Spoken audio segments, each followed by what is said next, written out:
Your 2024 Group A preview: Germany, Hungary, Scotland, Switzerland. So I think this is a tough group because Switzerland in 2020 completely surprised France and hung in that game. Hungary in 2020 showed up and pushed some teams, which I thought was fascinating. And Scotland.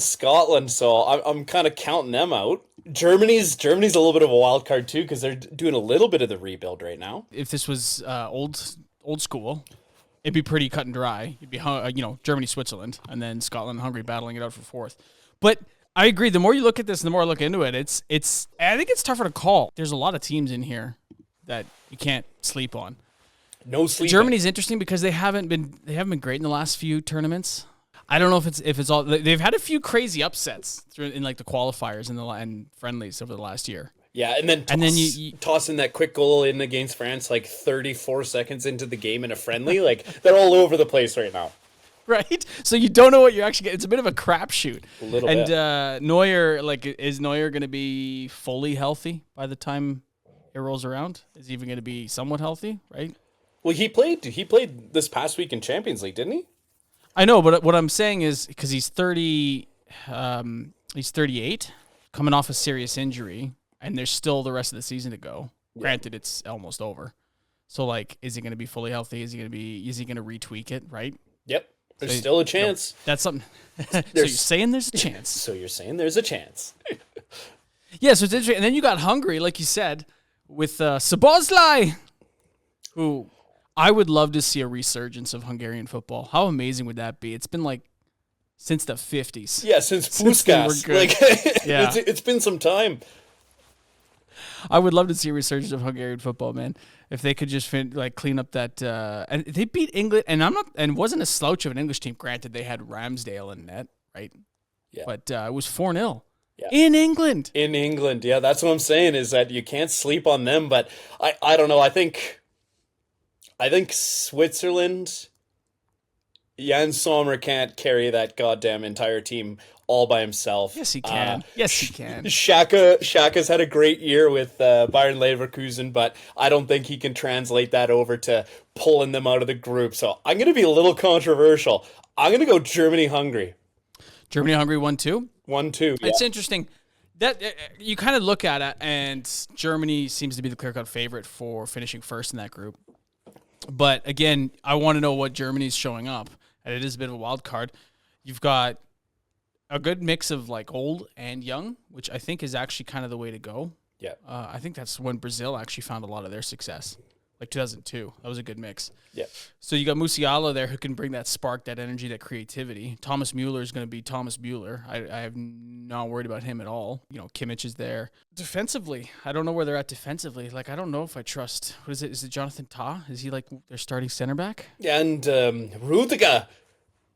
Rudiger's going to have his work cut out for him with Jonathan Tah as a partner because he's used to Madrid quality. And yeah.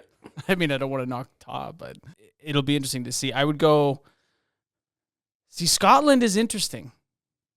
Now, Scotland never really shows up in tournaments, but a few weeks ago we were chatting about how Wales... I was always been a big fan of Wales, and I picked them last tournament to go through. Yeah. When I look at Scotland now, I see them as kind of like the Wales of before, albeit without a Gareth Bale. But they've been given McTominay a lot of free-flowing form. He can play a little bit more open now, which is interesting. They got a lot of young guys on the team too. They do. What is it, Andrew Robertson? Yeah, left back there, and Angus Gunn, who I think I'm right in saying is a City product. I want to say he came from City. We don't like to talk about Manchester City on this podcast. Or is that just me? You know what? For developing players, I think so far they've been way better than most of the English clubs, most of the big English clubs. Yeah. Obviously, they're no factory like West Ham, but... Yeah, the factory that is West Ham. Hey, even Brighton's not doing bad these days, but I think they sell players and then they teeter off a little bit. So McTominay, Robertson, and McTominay is playing way more open and looking like friggin' prime Prime Ronaldinho. No, he's not. I was gonna say I just could kidding. not wait Just to hear kidding. the name that came out of your mouth. And Ronaldinho, the Scottish Ronaldinho. Is that what we're gonna go with? Yeah, he's Scottish. He's Scottish Ronaldinho. Wow. Ronaldinho, don't you know? Wow. You heard it here Yeah, first on Left Foot Finish. McTominino. Yeah, McTominino. But my concern with Scotland is that like they never really show up in tournaments, so I feel like it could be a quick flame out. Yeah. Although I might actually put one of the teams in this group to be one of the three that goes through, like the number 3.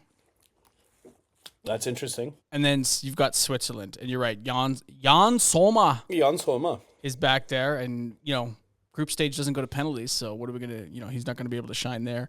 You've got an aging Granit Xhaka, you've got an aging Xherdan Shaqiri playing in the MLS. Like, is he even gonna be on the squad? He probably will be. Probably will be, yeah. But you got some youth in there. Akanji's getting more playtime with City. I think that's going to go a long way. Switzerland can come through in tournaments, at least come through group stages. They've done it in the past. They've done it in the past, and Mbolo's a shining star too. Now, even not incredible, but is he? What is he, like 28 now? How old is that guy? He's past his prime. He never lived up to his potential. And again, I'm just got some serious PTSD from that 2020 Euro game where just Switzerland hung in there and they never left. They didn't go away. No. They're like, just give us your wallets. We'll hold it. We'll hold the wallets. Yeah, we'll hold it for you. Come on down. You guys fight. We'll be here. And they survive. They survive. That's what they do. That was probably one of the best games of that tournament, though. That was sensational. Penalty! Wouldn't it be great if Germany just finished bottom? Oof. No points. One draw against Switzerland. Yeah, and that would be the door for Nagelsmann. So you got 1, 2. So Germany 1, Hungary 2. Who you got 3? Scotland? Nah, Switzerland. And Switzerland 4? Yeah. Well, you got Switzerland 4. Yeah. And Scotland 4. Is Scotland going winless? I wouldn't say winless. They'll get a draw somewhere. It'll be like a draw against Germany or something crazy like that. There's always one major surprise, major shock at every tournament.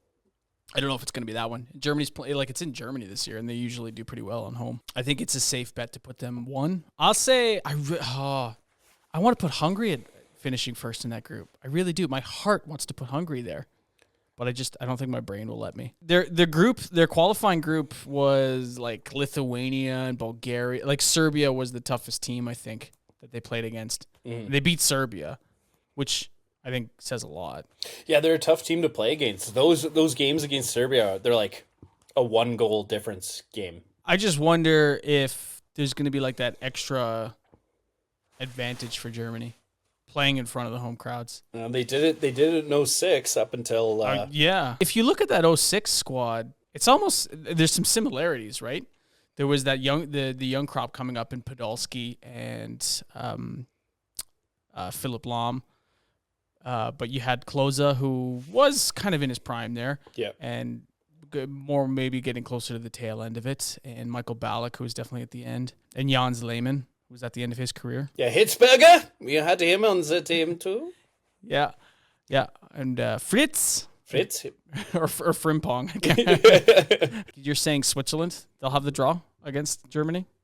Scotland. No, it'll be Switzerland. I don't know. I'm on the Scotland shit wagon. I don't think they're going to do anything. I'd agree with Germany 1, just given where it is and what, like we said, the similarities there. Yeah.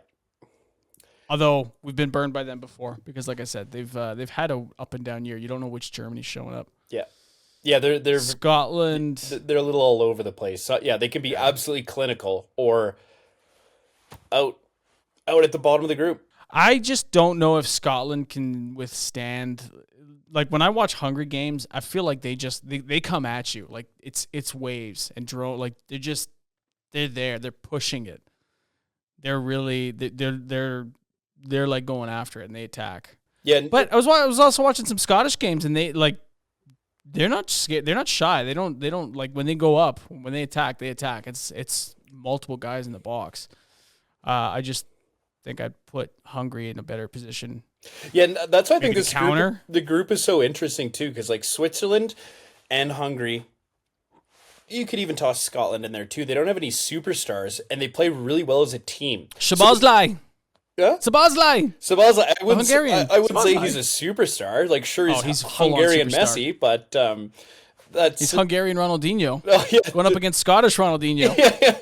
Sabazlinho against McTominay. McTominay. But all the games will be close. This will be a good group to watch for sure. Yeah, I really think it will be. I think there'll be some good football in there. I wonder.